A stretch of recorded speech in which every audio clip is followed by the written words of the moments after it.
Sahabat yang dikasihi oleh Tuhan Yesus Kristus, mari sekarang ini kita berdoa.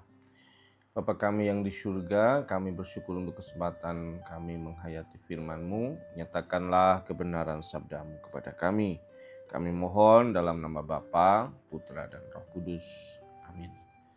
Sabda Tuhan terambil dari Markus pasal yang ke-7 ayat yang ke-6.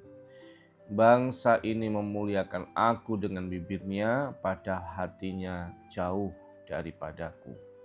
Sahabat yang dikasihi oleh Tuhan Yesus Kristus, ada beberapa kata penting yang perlu kita hayati. Yang pertama adalah teks ini itu mengutip dari kitab Yesaya 29 ayat yang ke-13 sebagai ungkapan dari Tuhan Yesus yang menunjukkan perilaku orang-orang pemimpin-pemimpin agama pada waktu itu, dan bahkan menyebut mereka sebagai orang yang munafik, orang yang sangat jauh dari kehendak Tuhan walaupun nampaknya sangat religius gitu ya.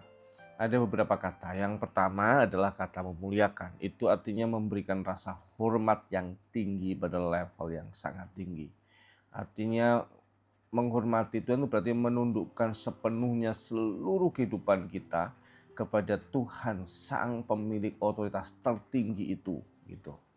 Itu yang disebut dengan memuliakan, ya.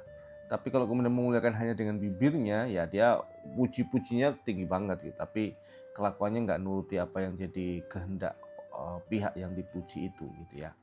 Yang berikutnya kata bibir itu soal perkataan, doa, pujian, ritual agama, itu bagian disebut di sini.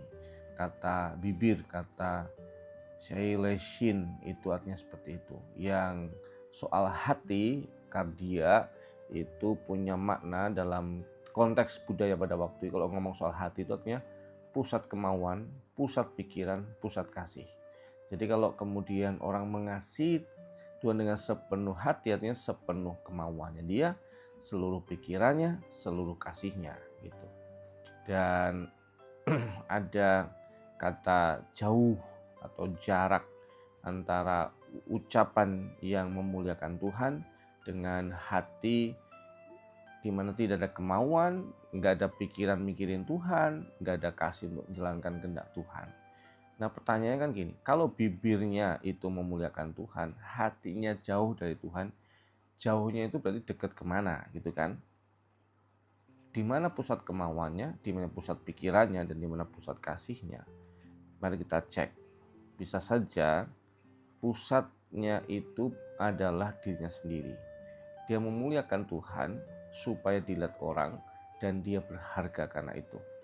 Sehingga orang kemudian kagum, hormat, wah ini sangat fasih menciptakan Alkitab, mengerti tentang firman Tuhan. Orang jadi kagum, hormat karena kita adalah orang-orang yang cerdik cendekia dari sisi pemahaman religius, gitu ya, orang jadi hormat sama kita. Yang kedua bisa saja karena soal alasan politik, karena memuliakan Tuhan dilihat orang dan kemudian jadi simpatik dan itu menjadi komoditi politik. Agama sebagai komoditas politik untuk kekuasaan, karena agama bisa jadi kendaraan untuk itu, gitu ya. Jadi hatinya sedang bicara, agama adalah alat saya, kendaraan saya untuk mencapai kekuasaan dan politik gitu. Atau yang lain, di mana letak hatinya? Bisa saja letak hatinya ada di piringnya. Jadi dia bekerja sebagai orang yang memang di bidang keagamaan, dia harus fasih dengan bibirnya untuk memuliakan Tuhan, tetapi hatinya, kelakuannya jauh dari itu. Jadi sebenarnya Tuhan itu nggak jauh-jauh amat dari perut, nggak jauh amat dari rezekinya, bukan dari seluruh hatinya. Jadi bisa saja kita jatuh dalam bahaya yang sama. Semoga kita mendengar peringatan Tuhan Yesus pada kita sekarang seperti yang kita dengar dalam teks kita ini. Semoga kita jadi orang yang memuliakan Tuhan dengan bibir kita dan hati kita, keinginan kita, pikiran kita, kasih kita seluruh dengan kehendak Tuhan. Kiranya Tuhan memberkati. Amin. Mari kita berdoa.